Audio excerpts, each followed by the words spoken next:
नमस्कार, मेरा नाम शैलेश कुमार है और मेरा यूट्यूब मंच न्यूज़ एसआईटी में आपका बहुत बहुत स्वागत है। तो ये हैं जनाब श्रीमान हरीश साल्वे साहब, उम्र 68 साल, भारत के पूर्व सॉलिसिटर जनरल और जाने माने सुप्रीम कोर्ट एडवोकेट। पहली नहीं, दूसरी नहीं, 2 कम 70 की उम्र में पूरी जिंदादिली के साथ तीसरी शादी रचा रहे हैं हरीश साल्वे साहब। दरअसल खबर हरीश साल्वे या उनकी शादी नहीं, खबर ये है कि बिना ढोल नगाड़े वाली क्रिश्चियन रीति रिवाज से हुई शादी में ललित मोदी नाम का वो शख्स शामिल हुआ है जिसे पिछले 11 सालों से भारत की जानी मानी फाइनेंशियल फ्रॉड इन्वेस्टिगेशन एजेंसी, सबसे पावरफुल भारतीय एजेंसी जिससे पूरा विपक्ष डरता है, कांपता है, थर्राता है, वो एनफोर्समेंट डायरेक्टरेट वो ढूंढ रही है। अब सोशल मीडिया पे जो वायरल हो रही हैं पिक्चर्स, वीडियोस, उसमें दूल्हा हरीश साल्वे और दुल्हन ट्रीना की शादी की उन पिक्चर्स में नीता मुकेश अंबानी, मीट एक्सपोर्टर मोइन कुरैशी भी दिखाई दे रहे हैं। और मीडिया रिपोर्ट्स के मुताबिक इसी शादी में एयरटेल के सुनील मित्तल, एनएल मित्तल, गोपी हिंदुजा जैसी बड़ी बिजनेस पर्सनालिटीज़ भी शामिल हुई। बहरहाल मोइन कुरैशी वो शख्स है जिसकी वजह से 2 सीबीआई डायरेक्टर्स को अपनी कुर्सी छोड़नी पड़ी। मनी लॉन्ड्रिंग जैसे संगीन आरोप हैं। मोइन कुरैशी हिंदुस्तान में रहता है, लेकिन ललित मोदी जो है वो भगोड़ा है, यानी फ्यूजिटिव है। ललित मोदी की आगे बात करूं उससे पहले बता दूं कि श्रीमान हरीश साल्वे कोई मामूली आदमी नहीं हैं। मोदी सरकार ने चुनाव सुधार संबंधी जो one nation one election committee बनाई है, हरीश साल्वे उस 8 सदस्यीय कमेटी के सदस्य हैं। इसी कमेटी में भारत के पूर्व राष्ट्रपति जो हैं रामनाथ कोविंद जी और गृह मंत्री अमित शाह भी शामिल हैं। ऊंचे कद और हैसियत वाले श्रीमान हरीश साल्वे अटल बिहारी वाजपेयी की सरकार में 1 नवंबर 1999 से लेकर 3 नवंबर 2002 तक भारत के सॉलिसिटर जनरल रहे हैं, यानी भारत सरकार के दूसरे सबसे बड़े कानून अधिकारी या लॉ ऑफिसर, जिनके पास सरकारी कामकाज की वो गुप्त से गुप्त जानकारी रहती है, जो कई बार सुप्रीम कोर्ट के मांगने के बाद बंद लिफाफे में दी जाती है। हरीश साल्वे की पहली पत्नी, जिनके साथ वो 38 साल तक शादी के बंधन में रहे, उनसे 2 बेटियां हैं, एक 37 साल की और दूसरी 33 साल की, जो दिल्ली एनसीआर में रहती हैं। साल 2020 में पहली पत्नी को तलाक देकर साल्वे ने लंदन की रहने वाली फ्रेंच स्पेनिश मूल की ब्रिटिश नागरिक कैरोलिन ब्रोसार्ड के साथ दूसरी शादी की। तलाकशुदा कैरोलिन ब्रोसार्ड पेशे से आर्टिस्ट बताई जाती हैं और शादी के वक्त उनकी 18 साल की एक बेटी थी। अब 3 सितंबर को ब्रितानी ट्रीना के साथ तीसरी बार जो ब्याह रचा रहे हैं हरीश साल्वे साहब, वो उनका व्यक्तिगत मामला हो सकता है, लेकिन इनकी शादी में भगोड़ा ललित मोदी का होना हर भारतीय नागरिक के लिए बहुत मायने रखता है। हर लॉ एनफोर्समेंट एजेंसी के किसी भी ऑफिसर के लिए भी वो बहुत मायने रख सकता है और हर वकील, हर कोर्ट के लिए भी वो मायने रख सकता है, क्योंकि हरीश साल्वे जो हैं वो भारत के चुनावी प्रजातंत्र को आमूल चूल रूप से बदलने वाली one nation one election committee के सदस्य हैं। हरीश साल्वे ने भगोड़े ललित मोदी और मोइन कुरैशी के बारे में, अपनी शादी में निमंत्रण दिए जाने के बारे में क्या कहा वो मैं आपको बताऊंगा और ललित मोदी के कारनामों का एक बार फिर खुलासा करूंगा। ये बताना ज़रूरी है कि हरीश साल्वे ने वोडाफोन की तरफ से लड़ते हुए सुप्रीम कोर्ट में भारत सरकार के खिलाफ वो टैक्स विवाद जीता था, जिससे विदेशी कंपनी वोडाफोन को $2.5 अरब यानी तकरीबन 206 अरब रुपयों का फ़ायदा हुआ था। हरीश साल्वे मुंबई हाई कोर्ट में पहले ये केस हार गए थे, लेकिन बाद में वो सुप्रीम कोर्ट में ये केस जीत गए। इसके साथ ही हरीश साल्वे ने मात्र ₹1 की फ़ीस पर पाकिस्तान की कैद में भारतीय नौसेना के रिटायर्ड अधिकारी कुलभूषण जाधव का case international court of justice में लड़ा। कुलभूषण जासूसी के आरोप में अभी भी पाकिस्तान की जेल में बंद हैं और भारत सरकार उन्हें छुड़ा नहीं पाई है। इसके अलावा मुकेश अंबानी, अनिल अंबानी, सलमान खान, बिल्किस बानो के भी वो वकील रहे हैं। बहरहाल अब बात कर लेते हैं भगोड़े ललित मोदी की।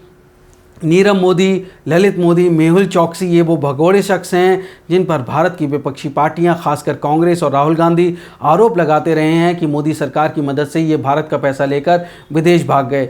मोदी पर अपने बयान को लेकर राहुल गांधी को तो अपनी सदस्यता तक गंवानी पड़ी थी, बड़ी मुश्किल से वो वापस मिली है सुप्रीम कोर्ट के आदेश के बाद। ललित मोदी वो शख्स है जो हाई प्रोफाइल लाइफ जीता है। राजस्थान की पूर्व मुख्यमंत्री वसुंधरा राजे और पूर्व विदेश मंत्री सुषमा स्वराज के बहुत करीबी माना जाता रहा है। ललित मोदी को विपक्ष और मीडिया वसुंधरा राजे के समय सुपर सीएम कहा करते थे। स्वर्गीय सुषमा स्वराज की बेटी के बारे में कहा जाता है कि वो ललित मोदी की कंपनी में काम करती थी। Lalit Modi Indian Premier League यानी आईपीएल का फाउंडर, चेयरमैन और 3 साल यानी 2010 का लीग कमिश्नर भी था। चैंपियंस लीग का 2008 से 2010 तक चेयरमैन रहा। 2005 से लेकर 2010 तक बीसीसीआई का उपाध्यक्ष रहा। 2005 से 2009 तक राजस्थान क्रिकेट एसोसिएशन का अध्यक्ष रहा ललित मोदी। ललित मोदी के पतन की असली कहानी तब शुरू हुई जब उसने 2010 में आरोप लगाया कि कांग्रेस सरकार के तत्कालीन विदेश राज्य मंत्री शशि थरूर का पैसा Kochi Tuskers Kerala IPL franchise में लगा है। आरोपों के मुताबिक अपने ऑफिस का दुरुपयोग कर शशि थरूर ने IPL Kochi franchise Rainbow Sports World Private Limited में 19% यानी 70 करोड़ रुपया अपनी पत्नी सुनंदा पुष्कर को दिलाया। सुनंदा पुष्कर भारत में पैदा हुई थी, लेकिन उनके पास भारत की बजाय कनाडा की नागरिकता थी। शशि थरूर को इन आरोपों के चलते अपनी कुर्सी गंवानी पड़ी। आपको ये भी याद होगा कि बाद में जनवरी 2014 में सुनंदा पुष्कर की रहस्यमय परिस्थितियों में मौत हो गई थी। 2021 में दिल्ली हाईकोर्ट ने शशि थरूर को सुनंदा पुष्कर केस में सभी आरोपों से मुक्त कर दिया था, लेकिन दिल्ली पुलिस फिर उनके खिलाफ कोर्ट चली गई। बहरहाल ललित मोदी पर वापस लौटते हैं। कोची फ्रेंचाइजी ने आरोप लगाया कि ललित मोदी अपने एक समर्थक गुट को फ्रेंचाइजी दिलाने के लिए उनका हैरेसमेंट कर रहे हैं। 2010 में आईपीएल ख़त्म होने के तुरंत बाद ललित मोदी को बीसीसीआई से दुराचार, अनुशासनहीनता और वित्तीय अनियमितताओं के चलते बर्खास्त कर दिया गया। कमेटी की जांच में दोष सिद्ध पाए जाने के बाद 2013 में ललित मोदी को ताउम्र के लिए प्रतिबंधित कर दिया गया, बैन कर दिया गया। इससे पहले एनफोर्समेंट डायरेक्टरेट ने अपनी जांच शुरू करनी थी। ललित मोदी लंदन भाग गया।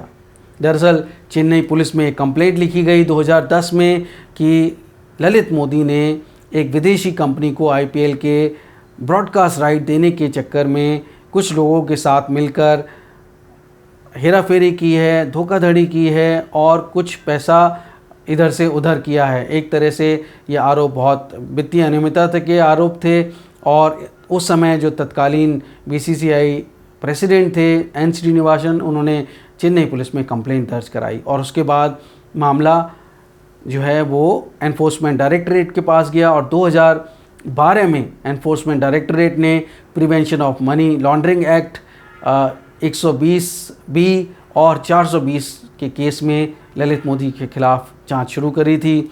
और फिर 2015 में पहली बार जो एनफोर्समेंट डायरेक्टरेट है उन्होंने इंटरपोल को रिक्वेस्ट भेजी ललित मोदी के खिलाफ वारंट निकालने के लिए। तब 2010 में जब ललित मोदी लंदन में था तब तत्कालीन कांग्रेस सरकार ने ललित मोदी का पासपोर्ट निरस्त कर दिया था। इसके बाद वो दिल्ली हाई कोर्ट चला गया, लेकिन उसे कोर्ट से राहत 4 साल के बाद लगभग अगस्त 2014 में मिली और उस समय तक मोदी सरकार में आ गई थी और फिर ललित मोदी का पासपोर्ट जो है मोदी सरकार ने बहाल कर दिया। जून 2015 में ब्रिटिश सांसद कीथ बाज पर आरोप लगे कि कीथ बाज पार्लियामेंट स्टैंडर्ड कमिश्नर के मार्फत इमिग्रेशन अधिकारियों पर ललित मोदी के लिए लॉबिंग कर रहे थे। दरअसल ललित मोदी की पत्नी मीनल को 2008 और 9 के दौरान ब्रेस्ट कैंसर का पता चला था और पुर्तगाल में उनका इलाज चल रहा था। आरोपों के मुताबिक सुषमा स्वराज की तरफ से कीथ बाज को सिफारिश की गई कि ललित मोदी को पुर्तगाल जाने के लिए ट्रैवल डॉक्यूमेंट्स उपलब्ध कराए जाएं। हालांकि बाद में आरोप लगे कि सुषमा स्वराज ने ललित मोदी की मदद की थी, जबकि पुर्तगाल जाने के लिए तो कोई ट्रैवल डॉक्यूमेंट्स की आवश्यकता ही नहीं थी। तो ललित मोदी ने 25 अगस्त 2011 को वसुंधरा राजे का साइन किया एक लेटर रिलीज़ किया जो ब्रिटिश अथॉरिटीज़ को लिखा गया था राजे की तरफ से।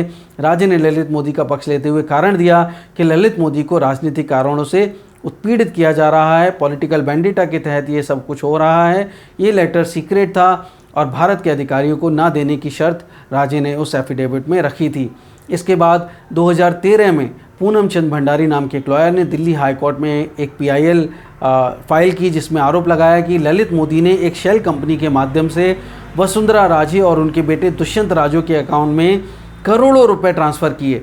दुष्यंत राजे जो हैं वो नियांत हेरिटेज होटल्स प्राइवेट लिमिटेड के मालिक हैं। अब 2008 में ललित मोदी की कंपनी आनंद हेरिटेज होटल्स प्राइवेट लिमिटेड को 3 करोड़ 80 लाख का अनसिक्योर्ड लोन दिया गया और 2008 और 9 के बीच में आनंद हेरिटेज को दुष्यंत की कंपनी के 815 शेयर मिले। हर शेयर की कीमत रखी गई 96,096,000 रुपीज़, जबकि उनकी फेस वैल्यू हकीकत में केवल 10 रुपये थी। दुष्यंत की कंपनी नियांत हेरिटेज, जिसकी पेड अप कैपिटल केवल 10 लाख रुपए थी, असल में उसे आरोपों के मुताबिक ललित मोदी की कंपनी आनंद हेरिटेज से 11 करोड़ 63 लाख रुपए मिले। 2015 में कांग्रेस ने आरोप लगाया कि वसुंधरा राजे ने इन पैसों के लिए ललित मोदी की सहायता की थी और लेटर लिखा था। हालांकि बीजेपी ने आरोपों को ये कहकर खारिज कर दिया था कि वसुंधरा राजे ने ये काम एक फ्रेंड की हैसियत से, दोस्त की हैसियत से किया था, ना कि किसी राजनीतिक हैसियत या चीफ मिनिस्टर की हैसियत से। ललित मोदी अपने बचाव में समय समय पर ऐसे लेटर्स इशू करता रहा है जो न सिर्फ वसुंधरा राजे बल्कि प्रधानमंत्री मोदी, अमित शाह को भी बहुत एम्बेरेस करते हैं। अब इंडियन एक्सप्रेस की 24 जून 2015 की इस रिपोर्ट पर आप नज़र डालिए। इस रिपोर्ट के मुताबिक ललित मोदी ने अपनी वेबसाइट पर एक पोस्ट में प्रधानमंत्री मोदी और अमित शाह का नाम लिया। फरवरी मार्च 2010 की कॉल डिटेल जो ललित मोदी ने पोस्ट की, उसमें 10:55 पर एक 3 मिनट की कॉल के आगे अमित शाह का हाथ से नाम लिखा था। विपक्ष बीजेपी नेताओं पर ललित मोदी को बचाने का आरोप लगाता रहा है और प्रधानमंत्री और अमित शाह पर भी आरोप लगे थे, जबकि ललित मोदी की तरफ से दलील दी जाती है कि 2010 में शशि थरूर जो हैं और सुनंदा मुश्कर का जो मामला आया, आईपीएल का जो उन्होंने रहस्योद्घाटन किया कि इसमें शशि थरूर की तरफ से प्रेशर डाल के हेरफेर की गई है और 19% जो है वो पैसा सुनंदा पुष्कर को दिया गया 70 करोड़ के आसपास। वो मामला उजागर करने के बाद से ललित मोदी के खिलाफ जो है पॉलिटिकल वेंडेटा शुरू कर दिया गया। अब इंटरपोल ने ललित मोदी के खिलाफ लाइट ब्लू नोटिस इशू किया, लेकिन जून 2015 में 2000 से 2014 के बीच रहे इंटरपोल चीफ जो हैं वो रोनाल्ड नोबल के साथ में ललित मोदी ने अपनी पिक्चर ये कह के रिलीज़ कर दी कि ये तो मेरा भाई है और इंस्टाग्राम पे वो पिक्चर पोस्ट कर दी। तो ललित मोदी वो शख्स है कि जिसके साथ भी वाद विवाद हुआ वहाँ पे वो ललित मोदी अपने रिलेशनशिप एग्जिबिट कर देता है। और यहाँ पर जो है ललित मोदी ने नोबल के भाई के साथ जो है वो बिज़नेस पार्टनर था, बाद में खुलासा हुआ। तो और 2017 में एनफोर्समेंट डायरेक्टोरेट ने ललित मोदी के खिलाफ ग्लोबल वारंट यानी कि रेड कॉर्नर नोटिस इशू करने की रिक्वेस्ट भेजी, लेकिन उसे भी लंबे समय तक टालने के बाद रिजेक्ट कर दिया इंटरपोल ने। अब बीच में ललित मोदी साहब हैं, उसने तो जो पूर्व मिस यूनिवर्स रही सुष्मिता सेन के साथ डेटिंग की पिक्चर्स पोस्ट की। हालांकि सुष्मिता सेन पूर्व बीसीसीआई उपाध्यक्ष और कांग्रेस लीडर व सांसद राजीव शुक्ला और न्यूज़ 24 की मालिक अनुराधा प्रसाद की करीबी मानी जाती हैं और उनकी एक फिल्म में भी सुष्मिता सेन ने काम किया। अब वहाँ से क्या बाद में नई कहानी मिलेगी ये तो बाद में ही पता चलेगा, लेकिन इस बीच हरीश साल्वे ने द टेलीग्राफ को अपनी स्टेटमेंट दिया है जिसके मुताबिक हरीश साल्वे ने ललित मोदी को भगोड़ा मानने से इनकार कर दिया है। फ्यूजिटिव नहीं है ललित मोदी, ऐसा कहते हुए पेपर ने उनको कोट किया है। और वो कोट क्या है मैं बताता हूँ। Quote, it's nonsense, neither of them are fugitives, such nonsense, Moin Qureshi lives in India, Lalit Modi is not a fugitive, I appear for him in the Supreme Court and I am open about my friendship with him.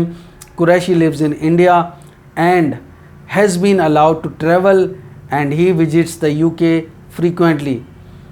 The insinuation is jealousy and nonsense.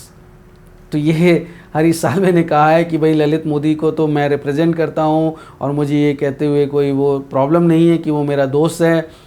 तो इस तरह से, और मोइन कुरैशी को तो खुद भारत सरकार ने ट्रैवल डॉक्यूमेंट दिए हैं उनकी शादी में आने के लिए, तो वो तो हरीश साल्वे साहब ऐसा कह रहे हैं। अब हरीश साल्वे तो सरकार के बहुत करीब हैं, तो आप जानते हैं अब वो कहेंगे तो हरीश साल्वे के कहने पे तो सरकार उनको मोइन कुरैशी को तो डॉक्यूमेंट देगी। बहरहाल वो मीट एक्सपोर्टर है और मैं भी एक बार शायद उसके घर पे जा चुका हूँ। जब मैं टेलीविज़न में था तो मैं उसका पक्ष लेने के लिए जब ये मामला उठा था तो उसके घर गया था, हालांकि वो मुझे मिला नहीं था। बहरहाल शादी की हरीश साल्वे साहब को बहुत बहुत शुभकामनाएं। मैंने आपको तथ्यों के साथ सभी पक्ष सुनाए हैं आपको ये स्टोरी कैसी लगी कमेंट बॉक्स में लिखकर ज़रूर बताइएगा। चैनल पर नए हैं सब्सक्राइब करिएगा और आपको यहाँ बहुत सारे नए नए खुलासे मिलते रहेंगे। आपका सपोर्ट, आपके सहयोग के लिए आपका बहुत बहुत धन्यवाद। जय हिंद, वंदे मातरम।